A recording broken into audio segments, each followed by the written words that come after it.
તો આ સાથે સમાચાર રાજકોટથી સામે આવી રહ્યા છે। રાજકોટમાં નીલ સિટી ક્લબ પાર્ટીનો જે મામલો હતો તેમાં વિજય રૂપાણીનું નિવેદન સામે આવ્યું છે।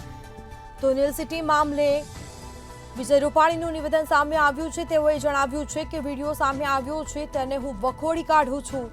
નાચવું અને રાસ લેવો એ બેમાં ફેર છે, જેમાં હિન્દુ સંસ્કૃતિને ભૂલવી ન જોઈએ। નવા ગીતથી નવી પેઢીઓ પર અસર પડે છે।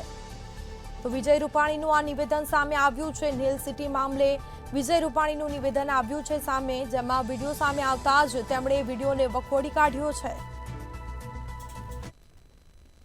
વિડીયો પ્રસારિત થયા છે એમાં ચોક્કસ હું માનું છું, એને હું વખોડી કાઢું છું।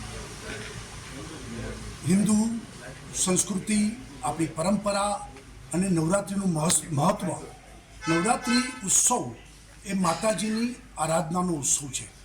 ભલે પ્રાચીન ગરબીઓની આજના સમયમાં અર્વાચીનો થાય, મોટી સંખ્યામાં યુવાનો ત્યાં આગળ આવે ને બધા રાસ લે। નાચવું અને રાસ લેવું એ બેમાં ફેર છે। 31st જે ઉજવણી થાય છે, નાચવાની ઉજવણી થાય છે। અહીંયા એ આપણે માની આરાધનાની સાથે રાસ લઈએ છીએ।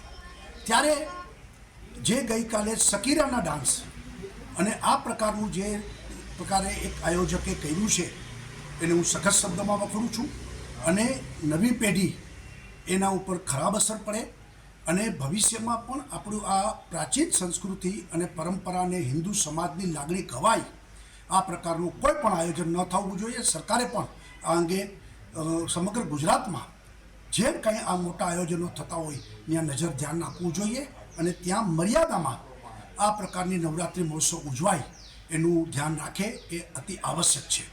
બાકી તો 31st કલ્ચર અને નવરાત્રિ કલ્ચરમાં વાસ્ટ ડિફરન્સ છે।